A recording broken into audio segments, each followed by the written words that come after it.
Continuando con el avance de la materia de cirugía, tenemos ahora el tema 20, que es el cáncer de páncreas, ¿no?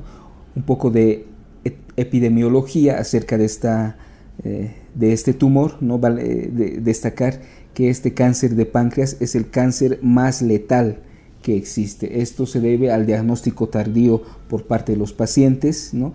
A la presencia de metástasis tempranas ya en el diagnóstico y a la baja respuesta a la quimioterapia y radioterapia de estos tumores. Es aproximadamente el séptimo cáncer más frecuente de predominio en varones y aparece generalmente en personas mayores de 50 años de edad. Es la quinta causa de muerte por el propio tumor, ¿no? Entonces nos quedamos con que el cáncer de páncreas es el cáncer más letal que existe. Factores de riesgo relacionados con este tipo de cáncer. En primer lugar, el tabaquismo, ¿no? Como podemos ver en la imagen, las personas que fuman, ¿no? que tienen este hábito tabáquico, duplican su riesgo de tener un cáncer de páncreas, ¿no? Multiplican por 2 su riesgo. De igual manera, una diabetes de larga duración, ¿no? Corre el riesgo de tener este tumor. Vale destacar que un diabético adulto, ¿no? Que esté controlando bien sus glicemias, ¿no? De repente empiece a necesitar mayor dosis de insulina, ¿no? Para su tratamiento, así súbitamente, pues también debe hacernos sospechar de un cáncer de páncreas. Los antecedentes de una pancreatitis aguda y una pancreatitis crónica previa también tienen más riesgo de cáncer de páncreas. La obesidad, el consumo de carnes procesadas, como vemos en la imagen, ¿no? Los antecedentes familiares de cáncer de páncreas, especialmente los familiares de primer grado, de igual manera duplican este riesgo, ¿no? Y algunas enfermedades hereditarias, como por ejemplo las pancreatitis hereditarias, el melanoma familiar maligno, algunos síndromes como el síndrome de Peutz-Jeghers, polipósico, ¿no? De colon, el cáncer de mama o cáncer de ovario de igual manera, el síndrome de Lynch. Son algunas enfermedades hereditarias que pueden predisponer, ¿no? Entonces nos quedamos especialmente con lo que es el hábito tabáquico, esa diabetes de larga data, ¿no? Que en un momento empieza a necesitar mayor cantidad de insulina, ¿no? Los antecedentes de pancreatitis aguda y pancreatitis crónica. He puesto aquí un TAC de una pancreatitis crónica, donde lo que más va a destacar es esta presencia, ¿no? De calcificaciones en toda la glándula, ¿no? Eso es lo que caracteriza imagenológicamente a una pancreatitis crónica. La obesidad, el consumo de alimentos procesados y algunas enfermedades hereditarias tienen más riesgo. Bueno, un poco de anatomía patológica dentro de lo que es este cáncer. El lugar donde más aparece es a nivel de la cabeza del páncreas, ¿no?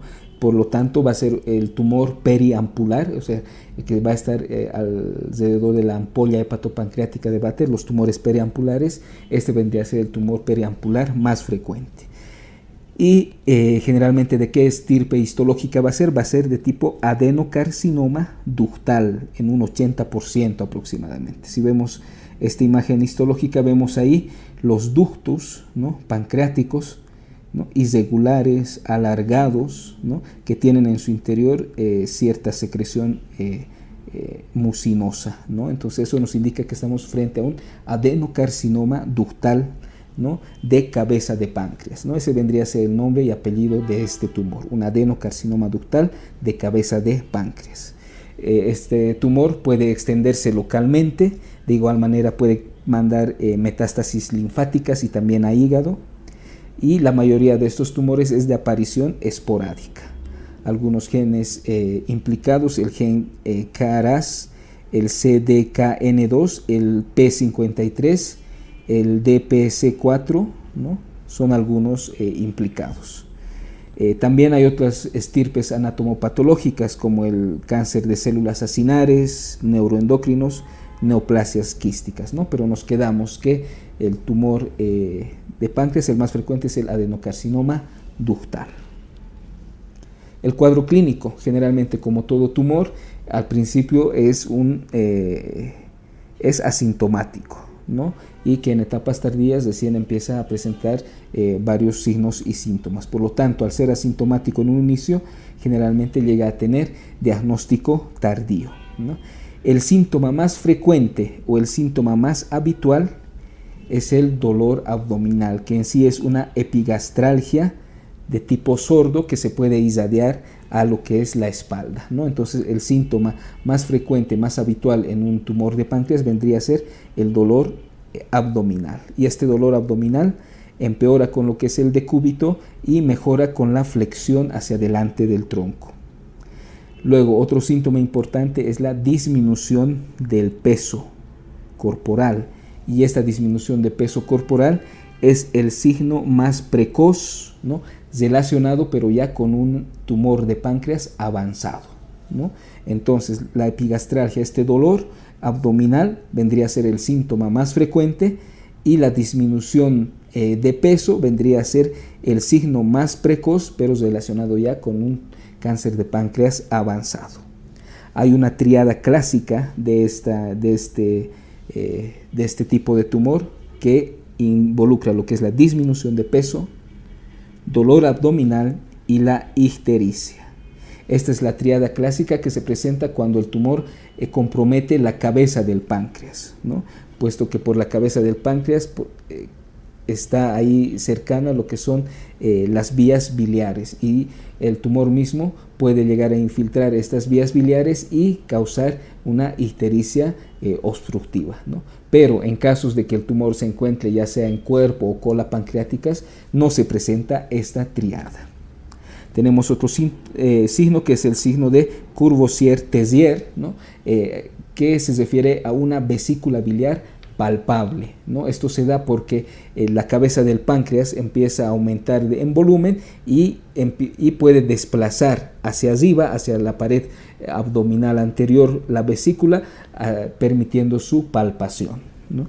El síndrome de Trousseau es un síndrome paraneoplásico que se refiere a la presencia de tromboflebitis migratorias, ¿no? Que tienen los pacientes afectos. También se puede llegar a lo que es la obstrucción de la vena esplénica, lo que causaría una hipertensión portal y esplenomegalia, ¿no? Entonces, del cuadro clínico nos quedamos con esta triada clásica que se presenta en un adenocarcinoma ductal de cabeza de páncreas.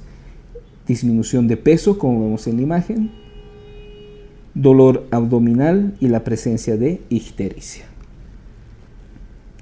Bueno, y para el diagnóstico, ¿no? Recordamos que el dolor abdominal sordo es el signo más frecuente, es el síntoma más frecuente en este tipo de cáncer, y la pérdida de peso es el signo más precoz, pero ya que nos indica una enfermedad avanzada. No hay un marcador sérico que nos ayude en el diagnóstico, pero sí vamos a poder encontrar una bilirrubina directa aumentada y de igual manera una fosfatasa alcalina aumentada, un aumento de los tiempos de protrombina debido a la disminución de la vitamina K.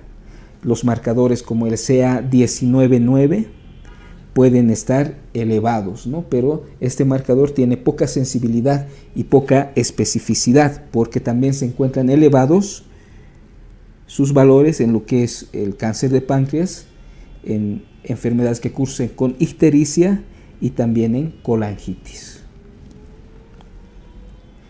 ¿Qué estudios nos sirven? La ecografía vendría a ser el estudio inicial en una pancreatitis aguda, ¿no?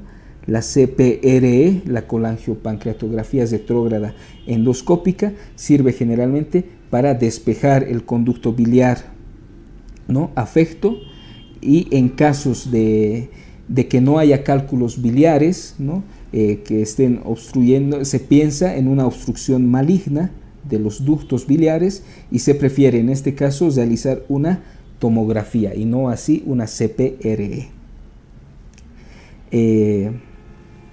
En cánceres pancreáticos que no tengan ictericia, ¿no? El primer estudio vendría a ser una tomografía y no así una ecografía, ¿no? ¿Por qué? Porque seguramente el tumor se encontrará en el cuerpo o cola del páncreas y una TAG nos mostraría con mejor definición ese dato. ¿Cómo nosotros decimos que un tumor es no operable en relación a los hallazgos tomográficos?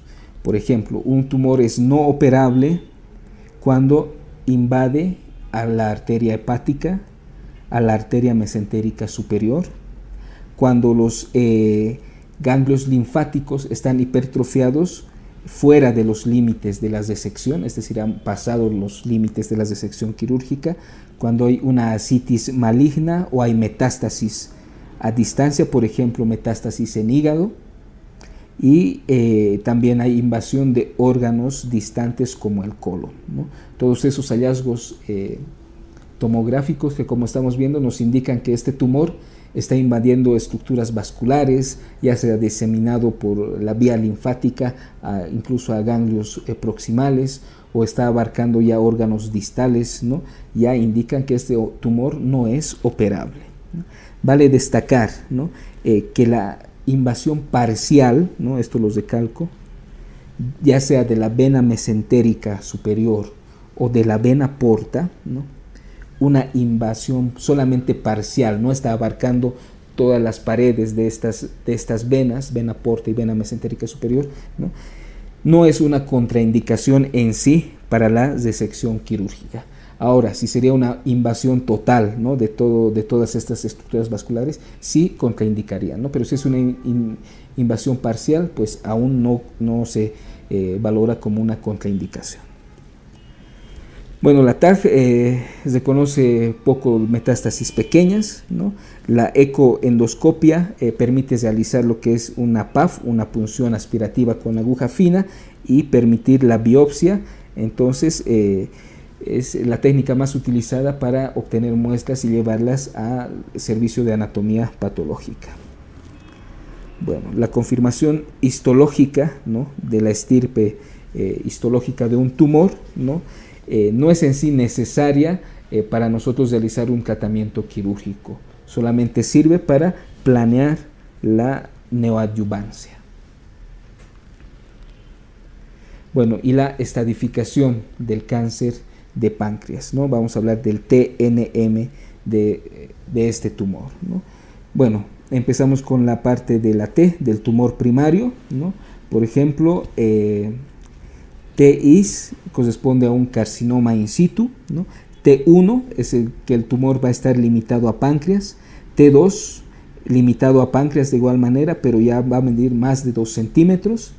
T3, ¿no?, se extiende ya más allá del páncreas, pero aún no compromete ni tronco celíaco ni a la arteria mesentérica superior. Y un T4, pues sí, compromete lo que es el tronco celíaco y a la arteria mesentérica superior, ¿no? Eso valdría la pena recalcar en tanto lo que es el tumor primario. Luego, los ganglios linfáticos regionales. NX no se pueden valorar los ganglios, N0 no hay metástasis a ganglios y N1 sí hay metástasis a ganglios, ¿no?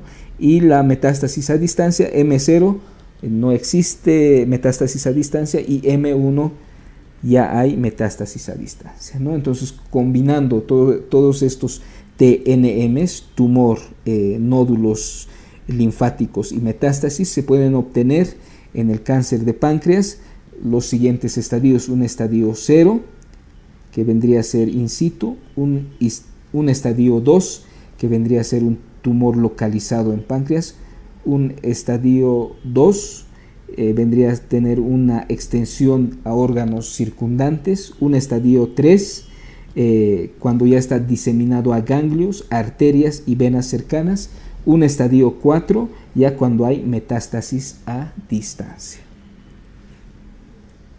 Y bueno, entonces, como nos hemos dado cuenta, es muy importante valorar la extensión, ¿no? Si es que el tumor ya empieza a abarcar lo que es la vena mesentérica superior y la arteria mesentérica superior. ¿Para qué? Para poder indicar si este tumor de páncreas es o no aún resecable o irresecable, ¿no? Entonces vemos esta imagen, que este páncreas, la cabeza del páncreas, está en íntima relación con estos vasos sanguíneos, con la arteria mesentérica superior, la vena mesentérica superior, la vena porta, ¿no?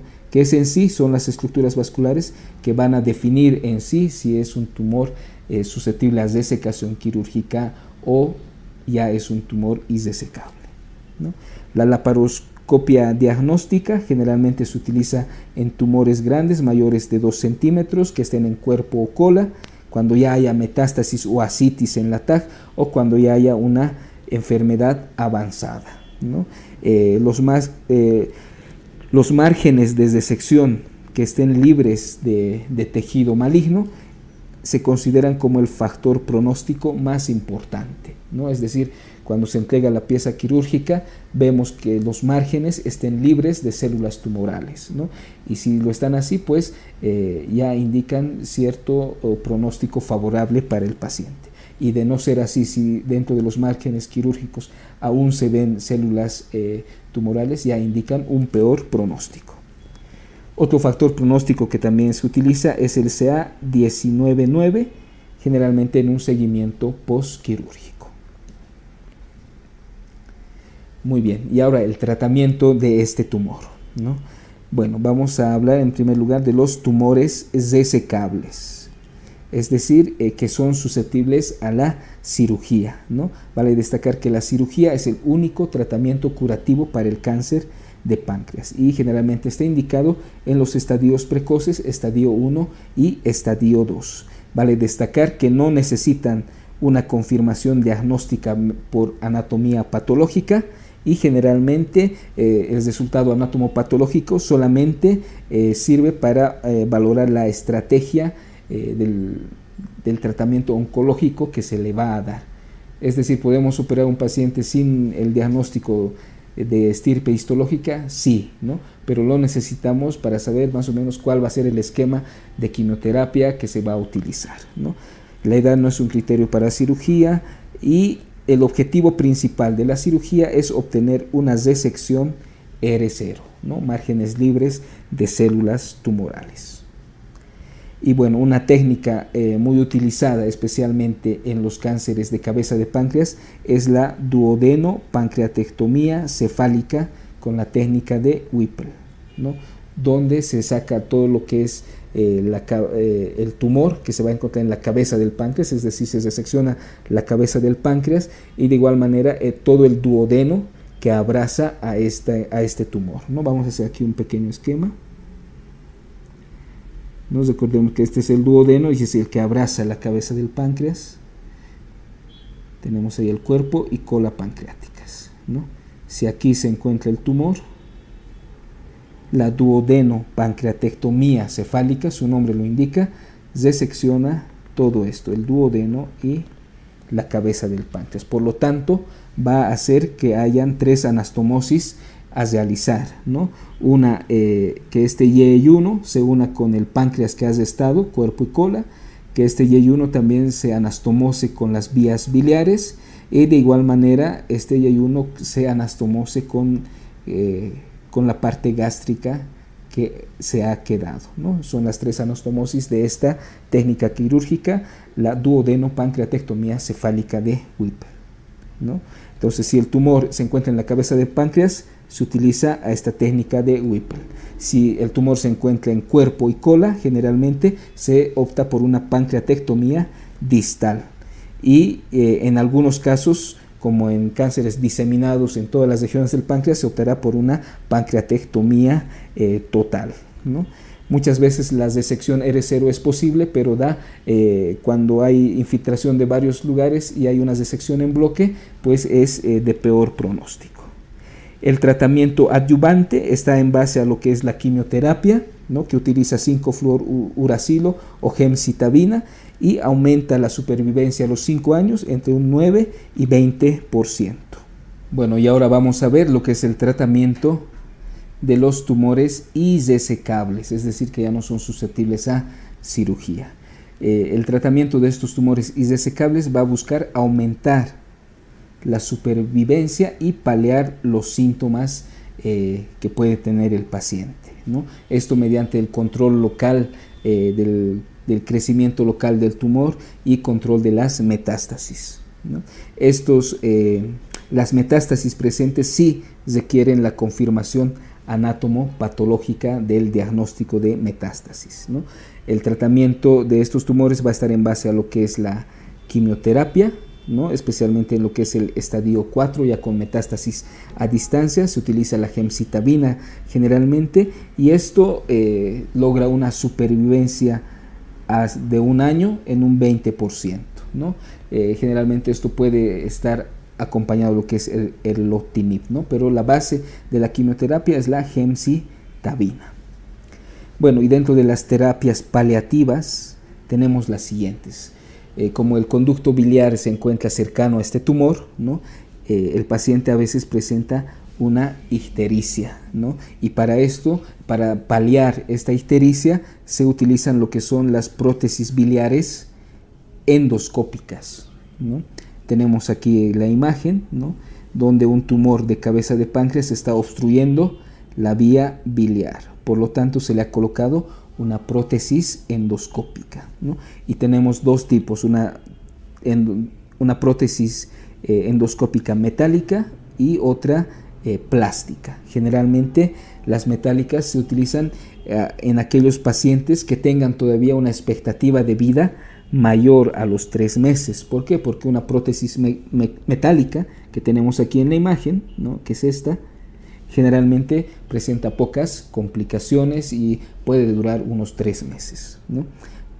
En contraste, las prótesis plásticas, esta la que tenemos aquí de color azul, ¿no? Generalmente necesitan muchos de cambios, incluso antes de los 6 meses, incluso antes de los 3 meses de vida que puede tener todavía el paciente, ¿no? Entonces se utilizan prótesis metálicas cuando se piensa que el paciente va a sobrevivir por lo menos más de 3 meses, y si la sobrevida va a ser inferior, se prefiere lo que son las prótesis plásticas. Bueno, otra terapia paliativa utilizada especialmente para lo que es las obstrucciones digestivas, ¿no? Pueden ser los procinéticos y de igual manera endoprótesis metálicas, especialmente para las obstrucciones duodenales. Se puede realizar lo que es una cirugía, la cirugía gastroenteroanastomosis profiláctica, pero es muy controversial su uso, ¿no? Generalmente ahora se prefieren las endoprótesis, ¿no? Duodenales. Luego el dolor, ¿no? Para nosotros paliar el dolor, generalmente el fármaco de elección vendría a ser la morfina por vía oral, ¿no? Y si el paciente tiene algunas deficiencias deglutorias, etcétera, se puede utilizar morfina parenteral o transdérmica, ¿no? Otro tipo de tratamiento contra el dolor es el bloqueo del plexo celíaco, ¿no? Es un bloqueo endoscópico que se realiza especialmente en aquellos pacientes que no toleran los opiáceos, ¿no? Entonces vean cómo empezamos a paliar síntomas como la ictericia, las obstrucciones digestivas y el dolor. Bueno, y el pronóstico, ¿qué podemos decir en resumen del pronóstico de un cáncer de páncreas? Que el pronóstico aún así sigue siendo reservado por su alta mortalidad. Recordemos que es el cáncer más letal que existe y generalmente la muerte ocurre antes del año en el que es diagnosticado este tumor, ¿no? El 95% de los pacientes muere antes de llegar al año de diagnóstico, ¿no? Generalmente hay una ligera mejoría cuando se utiliza quimioterapia posoperatoria, es decir, quimioterapia adyuvante, ¿no? Y generalmente solamente el 10% más o menos llega a una sobrevida hacia los 5 años. Por lo tanto, aún así con estas medidas, este cáncer sigue siendo el más letal que se conoce. Bueno, y como acápite final tenemos lo que son las neoplasias quísticas pancreáticas, las NQPs, ¿no? Generalmente son poco frecuentes, porque si vemos un quiste a nivel pancreático, lo primero que tenemos que pensar, como hemos visto anteriormente, son los pseudoquistes. Obviamente para un pseudoquiste el paciente tiene que tener ese antecedente previo de una pancreatitis aguda previa, ¿no? Y niveles elevados de amilasa, ¿no? Y bueno, en segundo lugar ya se pensará recién de descartar un pseudoquiste en estas neoplasias quísticas pancreáticas, ¿no? Generalmente actualmente estas patologías están con un aumento en diagnóstico por el mejoramiento de las técnicas imagenológicas, ¿no? Lo cual ha aumentado también el número de resecciones pancreáticas a causa de estas NQPs, ¿no? ¿Qué clínica van a presentar este tipo de neoplasias quísticas pancreáticas? Dolor abdominal, masa palpable, ictericia, dispepsia, pérdida de peso, dependiendo de su tamaño y localización. Bueno, tenemos aquí un pequeño esquema, ¿no? De estas neoplasias quísticas pancreáticas que, como podemos observar, pueden originarse de los ductos primarios como de los ductos secundarios, ¿no?